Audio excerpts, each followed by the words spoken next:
is what it is. There we go. And that's a good way to start out the interview with the name of one of your singles. It is what it is. Yeah, that's right. Yeah.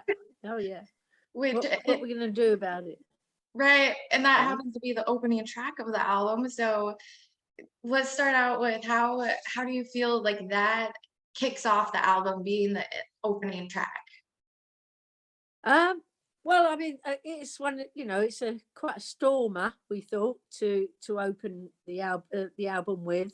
And also, yeah, it's sort of making a statement saying, here it is what it is, whether it's good, bad, whatever, you just have to get on with it. What are you going to do about it? Okay. So that's, yeah.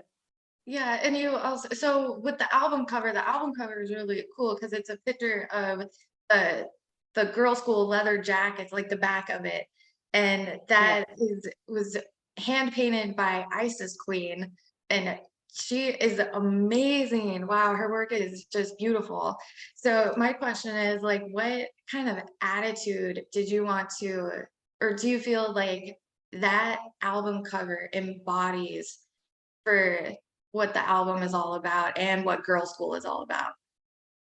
Yeah, I mean, we were having trouble thinking about what we'd want on the album cover, and there was a couple of ideas, like the normal skulls, and all the normal thing, and we said no, we didn't like any of it.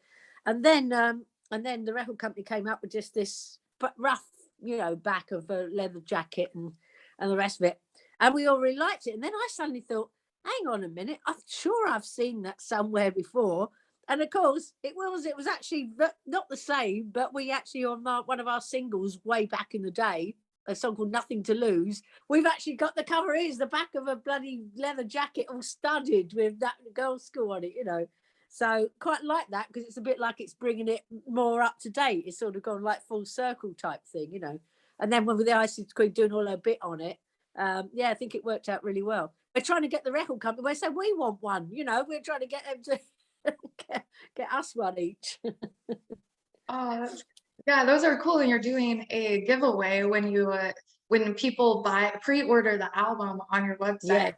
You're doing a giveaway. Yeah. So a very lucky fan can get one of these jackets. Yeah. I'm saying we don't get anything, so we're trying our best. I might have to pre-order one myself just in case. Yeah, well, the album, it sounds amazing. It's just like I just want to jump into a mosh pit right away. Brilliant. Yeah. Right. So you have a song on there called "Are You Ready?" featuring Joe Stump. So how did that collaboration come to fruition?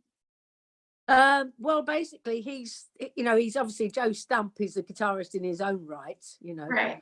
Or Shred Lord as he's called, and but he's now the guitarist in the band Alcatraz. Yeah.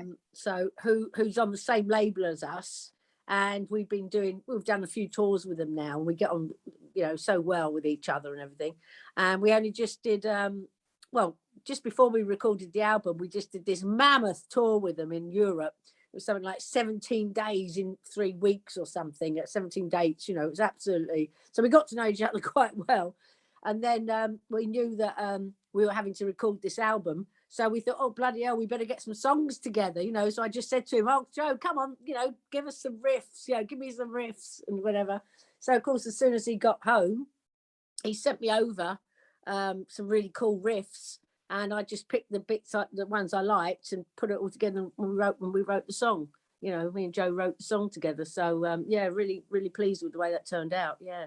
And then, of course, we got him to do a few twiddly bits over the top. He doesn't actually play the lead solo, that's Jackie, but he's playing all the other stuff all around it, yeah. Okay, So cool. it's good. And you also, you also did you were also featured in the Alcatraz song "Don't Get Mad, Get Even," which they were like not too long ago. So that's pretty cool. So how do you feel like that song not only embodies Girl School, but just embodies metal in general? Yeah, well, I mean, I like them, obviously, really like them both. And I don't know if you've seen the videos at all for both the songs. The animation, Yeah. So of course it's funny because obviously they had their one done first, and then obviously we were in that looking like a mate. We love the fact that we're cartoons because we look amazing in them. We go, oh yeah, it's much better than real life, And then of course the same person did our one with Joe in, and of course they had a little cameo in it. So they're quite good. The two videos, they sort of follow on from each other like a little story, with that damn devil woman in, as Joe would say, that keeps trying to get hold of him.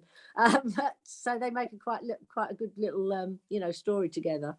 But I just think both tracks are great. Yeah, and love the track that that me and Joe got together. Yeah. So Are You Ready to Rock and Roll? It might sound a bit cliche, but it's fun, Yeah, definitely. And also on your album, you have a cover, a Motorhead cover, which is awesome. Called Born to Raise Hell, which even features Bill Campbell from Motorhead, and Duff McKagan, and Byford. Yeah. I pronounce it. Biffy boy. Biff. Yeah. So, that is just fucking amazing. But it's so cool because I mean, obviously with the Motorhead connection and everything, but when you were recording it, like what was the most fun that you had recording this song, and how did it feel working with Phil again, like since you worked with Motorhead way back? Yeah. Well, actually, Phil had already played on one of our albums on a cover we did of Motorhead song called Metropolis, which was one of my favourite anyway, our favourites. But of course, this time round, we thought it'd be great for Phil to play on it because actually it was a Motorhead song that he'd actually played on, originally, as opposed to playing on one of Eddie's songs, So so he said, of course he'd love to do that.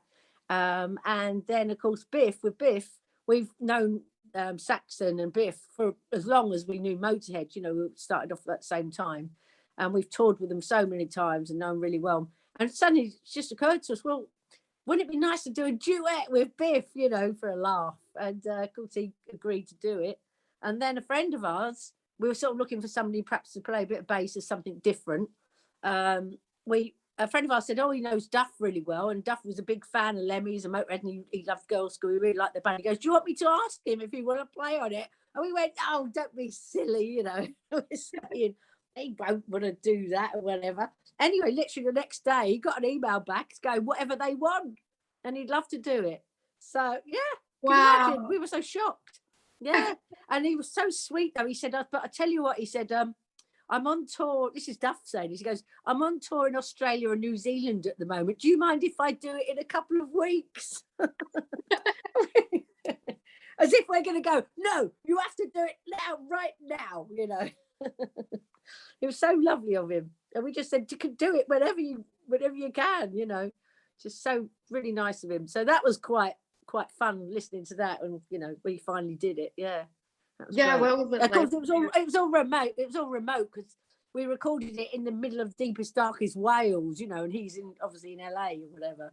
So and we finally got to hear it. It was great. Yeah. What was it like? What was it when you first listened to it? When the song was completed, what was your feeling like after that last note hit, and you're just sitting there like reflecting? Well, it's so weird because when Tim, our producer, sent it to me as well, he sent to everybody, well, obviously, but I couldn't listen to it for ages because I was thinking, I was just so nervous about what it was going to be like with the vocals. So I hadn't heard it, we hadn't heard it, so we just left it to our producer to do whatever he wanted, on it. So he chose all Biff's bit and Phil's bits and engineered stuff. So I really didn't know what to expect. It took me a while to actually get the nerve up to actually listen to it, And of course, I loved it. I was blown away. Yeah, I loved it. Yeah, it's amazing. It was exciting. Yeah. Yeah. So what are some moments when you were recording WT45? What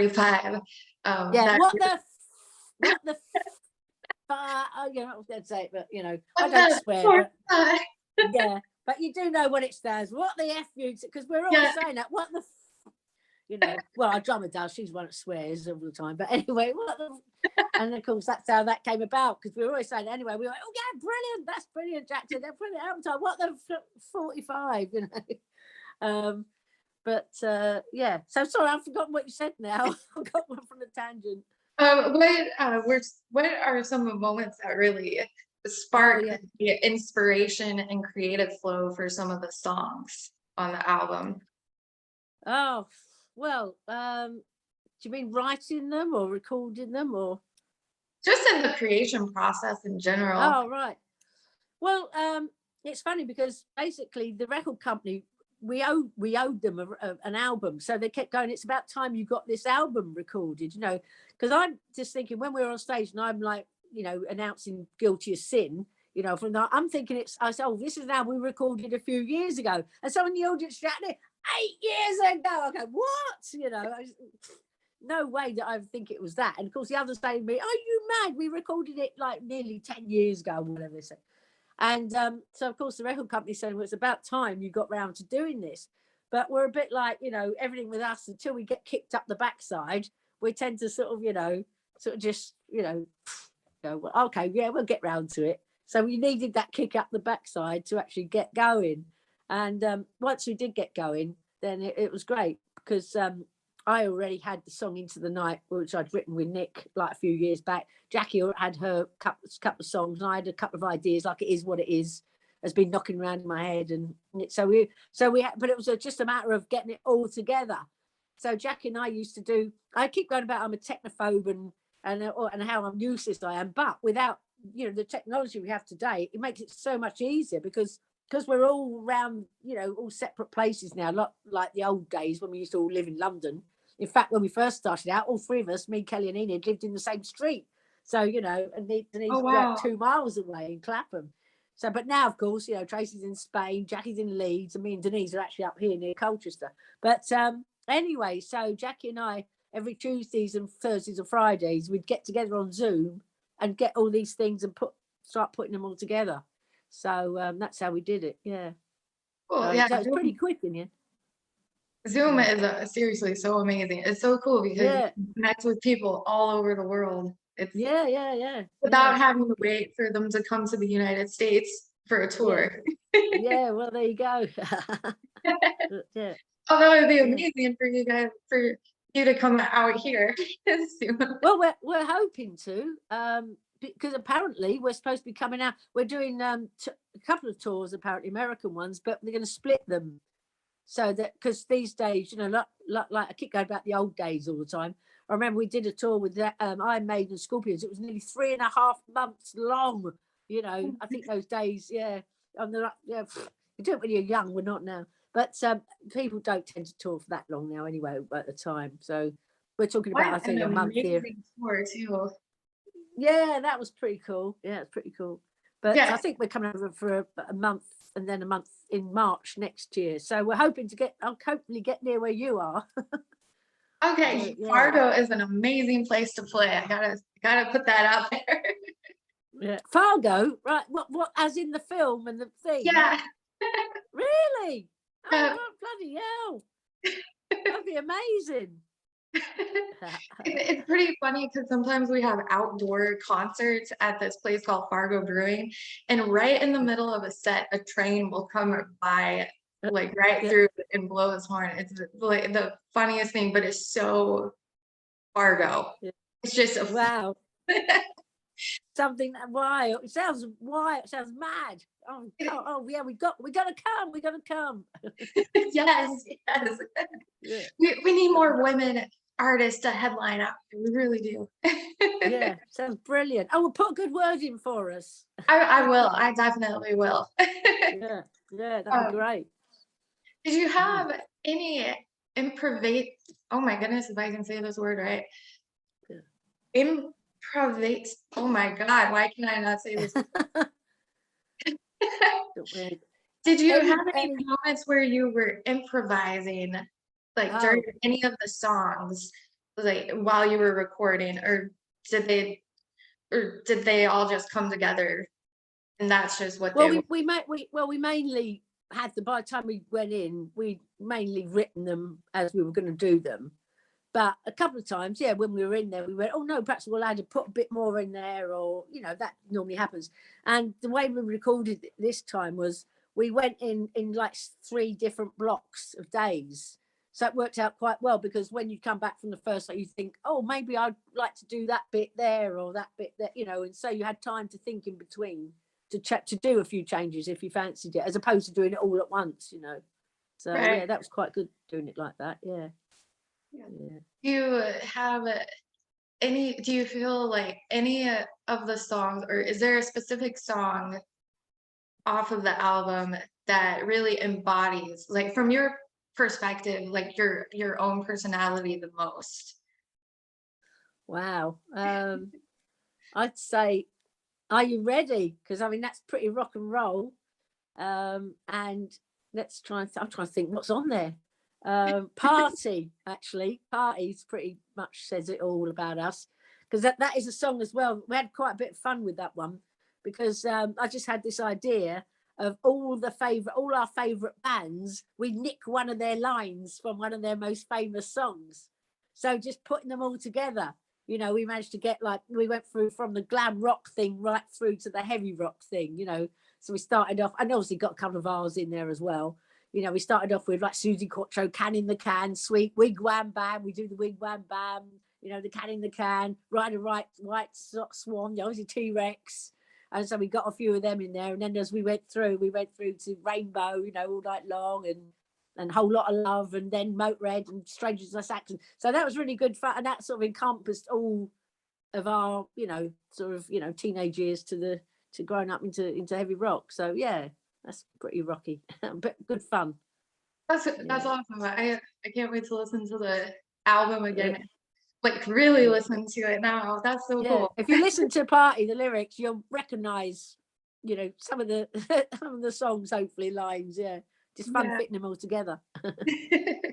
Yeah. So when you were first learning to play guitar, there a song that you played over and over and over that you just got completely sick of, and you're like, I just can't do this anymore, but you still love it, but you just don't play it? Oh, yeah. I mean, I suppose the very first single, "Take It All Away," is pretty. You know, been playing that for like 45 years now. But but the funny thing is, it's still really, and it's so simple and so basic, but it still goes down really well. And Denise hates playing that. She goes, "Oh, no, whatever, I haven't played that. Well, I hate playing that one." But you know, I don't know. It is, after all these years, obviously, it's quite difficult to actually pick the ones to play. You know, but we always play. Obviously, we can't get away with not playing things like Emergency, even though you might be sick of it. There's no way we can not play it. You know, and Race with the Devil is another one. And but when you're playing it and everybody's jumping about, then it's great, you know. Yeah, Can't complain. Yeah, yeah. yeah. What was one of the first artists when you were growing up that you really formed a connection with, that really impacted, like, not only who you are as a person, but of course also musically? Hmm. Well, blimey. Well, there's quite a few, but I'm going to have to say, well, David Bowie. David Bowie just changed my life, you know, as like loads of people, you know, all the way through. The first time I saw him on Top of the Pops, you know, we had this program called Top of the Pops, which was just brilliant. I mean, it doesn't matter what sort of band a musician will be in. I guarantee you, if they're of like our age, certain age, they'll say Top of the Pops, because it used to be on every Thursday night. You didn't know who was going to be on. It could be some pop rubbish, you know, well, you know, like some of it, or rock, or it could be anybody. And so you'd never know. So you'd sit there and it would be the thing. But, and of course, I saw all the great firsts on there, like Alice Cooper doing Schools Out, David Bowie doing Starman on there. That just blew me away. I mean, because we obviously were quite young then. We really believed he was an alien, you know. I mean, I mean, it was just incredible. I'd never seen anything like it. And of course, it stayed with me throughout, you know, throughout the years. And it's funny because I've met most of my heroes, funny enough, and they've never disappointed me, which I'm pleased to say. But the only one I've never met, obviously I didn't meet. Oh, another one I was going to say is Mark Bolan. It was David Bowie and Mark Bolan growing up. You know, absolute heroes. And sadly, I still remember my mum came in and told me when Mark Bolan died, the car crash. I was just distraught, But anyway, the closest I came to David Bowie was I was lucky enough to be on the side of the stage at the original Live Aid, back in 1984. Oh, wow. And this was back in the day before mobiles. I remember on the side of the stage, because obviously it was massive, it was Wembley, there was a bank of phones on the side of the stage, just, old-fashioned phones, obviously. And I thought I'd phone my mum. So I'm phoning my mum and she's going, how's it going? I'm like, oh, it's incredible. It was an incredible day and everything.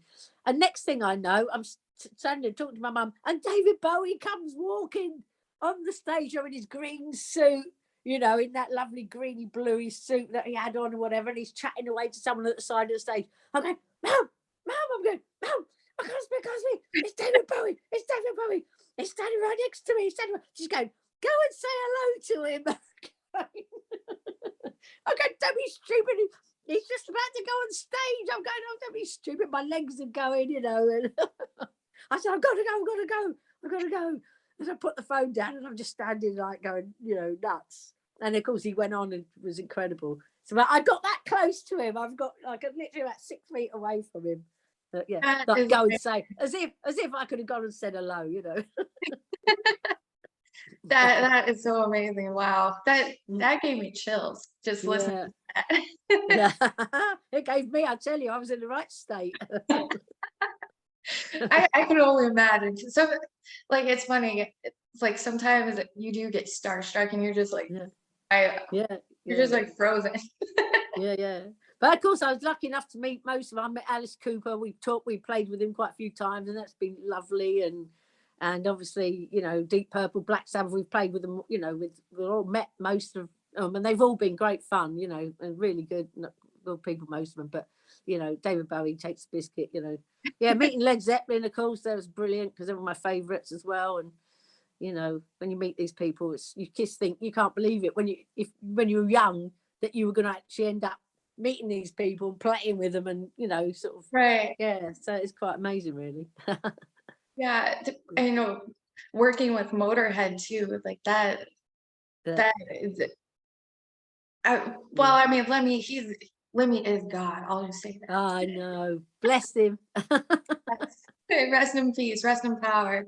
So when you that first day that you met them all, what is something that you adopted from that experience that has stuck with you through this present day?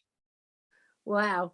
Well, it's so funny because before we'd even met them, a friend of a friend, Kelly was living with me and mum and dad at the time because she lived in North London, so far too far to keep coming back. So anyway, and a friend of a friend gave us this Motorhead single, and it was their first single. It was a 10-inch. It had the black and white cover on it, and it was Motorhead, a song called Motorhead. And the picture on the back of it, we were looking at it, we were going, oh my God, look at them, they look frightening, didn't they? Frightening as hell.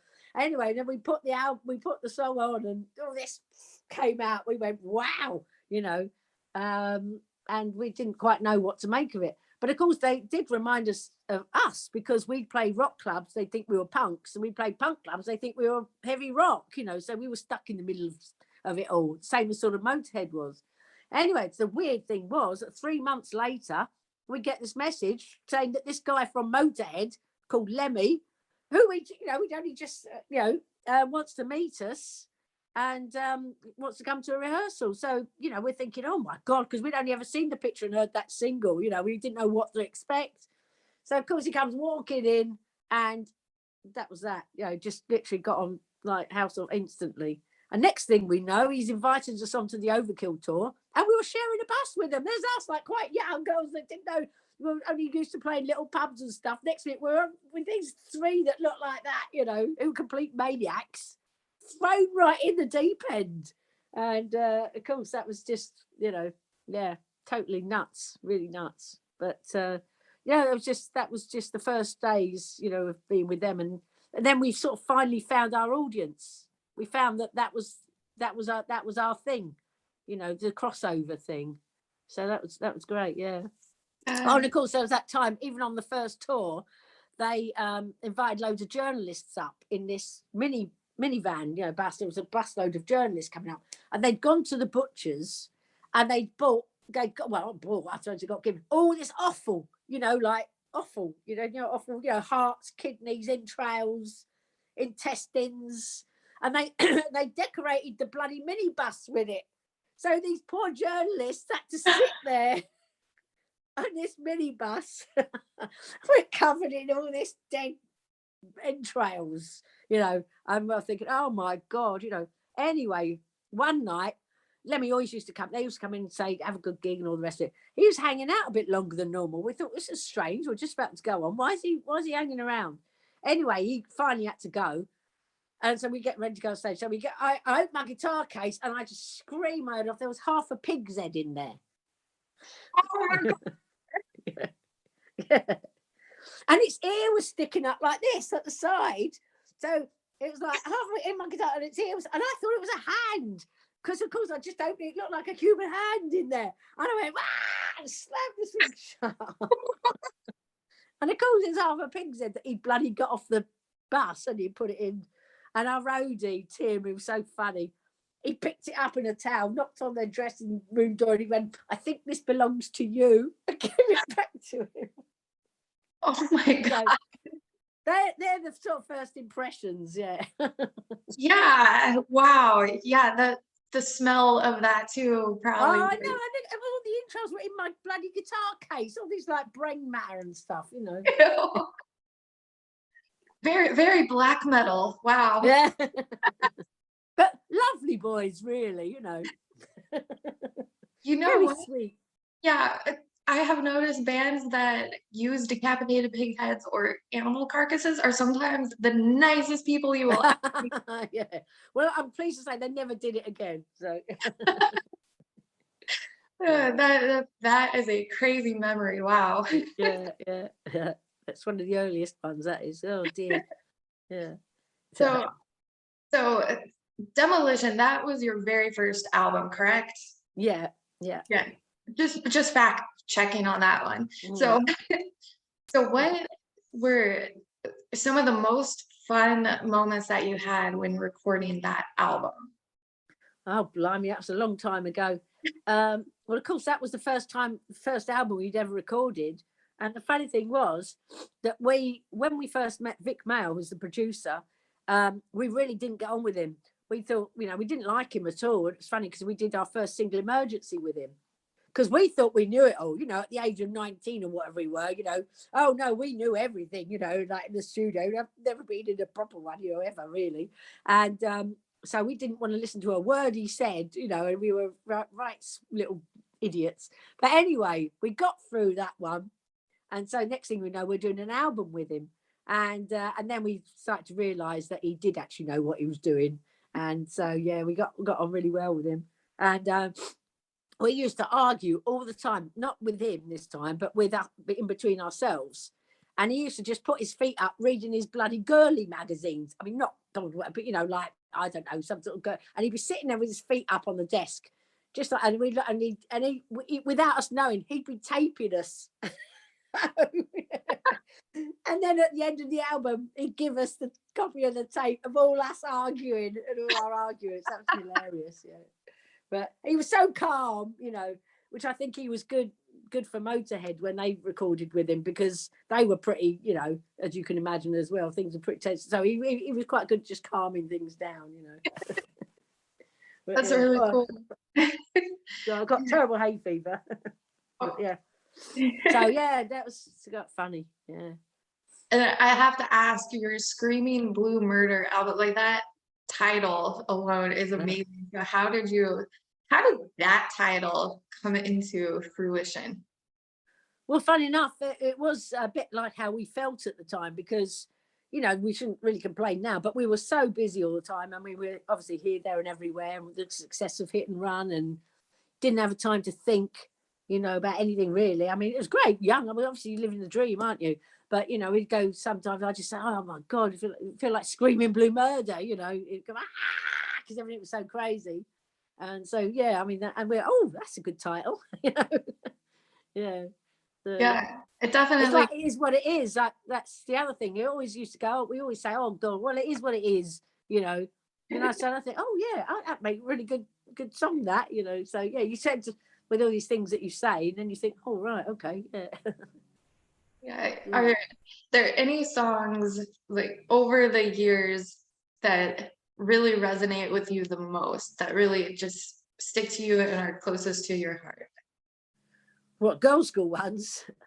Blimey, there's been so many of them. I don't. Well, I suppose Emergency, really, because that being the first single, well, the first proper single. Take It All Away, of course, is very special because that was our very, very first single on an independent little, you know, record company. That, of course, because it was the punk days, anybody could start up their own record company.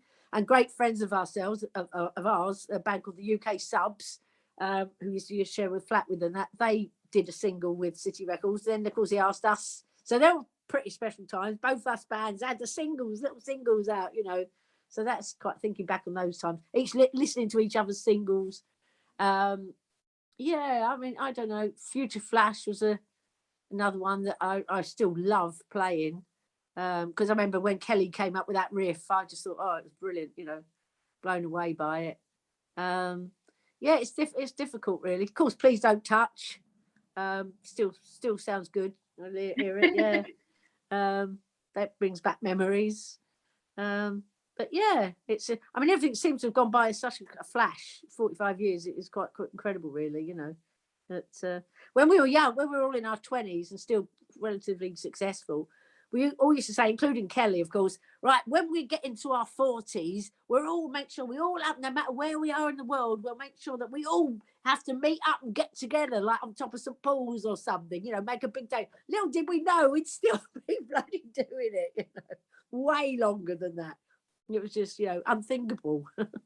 That is amazing, because there aren't too many bands that have been together for that amount of time. No, let alone yeah, I know. When you keep going to female band, I'm thinking, hang on, I don't know that many male bands. I mean, I don't think even Saxon I think they're coming up close, but yeah, and obviously Motorhead. So yeah, we're, you know, I know it's mad. It's mad. Well, those are all of the questions that I have, unless you want to say anything else about. Yeah, we want to come to Fargo.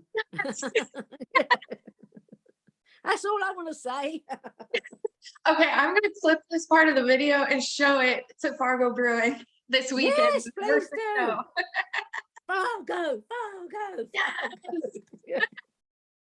Yeah. Make it We'll happen. see the train come past Yes. while we're playing. Yeah, it's so crazy when that happens. Yeah. Like even the artist will be like, and then the train conductor will blow the horn again. It's so funny. It's like, that's brilliant. It's real. Yeah, that's what I'm saying. Experiences like that, you know, that's why we're still going, because there's always something different, you know, that hasn't, you know, we haven't done somewhere. Yeah. Well, Brilliant. thank you so much for taking the time to do this amazing interview and sharing those amazing stories. Yeah, I know. When it all comes back, you think, oh my God, you know, did we really do all this stuff? But yeah, it's been a wild ride, and it's still going on. So yeah, South America with Alcatraz next. So that would be, you know, pretty mad, I'm sure. But, I'm sure. I've seen some videos of crowds down there, and they go. Yes, yeah, and they've never been. Well, Joe's never been. So yeah, so looking forward to it. We've been twice, but only really St. Paulo, and never been to Rio. We're hoping to go to other places at the time. We haven't been before there. Yeah, so we'll all be holding hands together like this when we go out at night, terrified. I'm sure it'd be brilliant. I'm sure it will be. Yeah. Okay. All right then. Well, you have a wonderful rest of the evening. Yeah, you have a good day. I will. All right then. I'm gonna see what the weather's. Yeah. All right, you too. Big kisses then, Jenna. Thanks so much for your support. Bye. Thank you. All right. See you then. Ciao. Bye. Bye.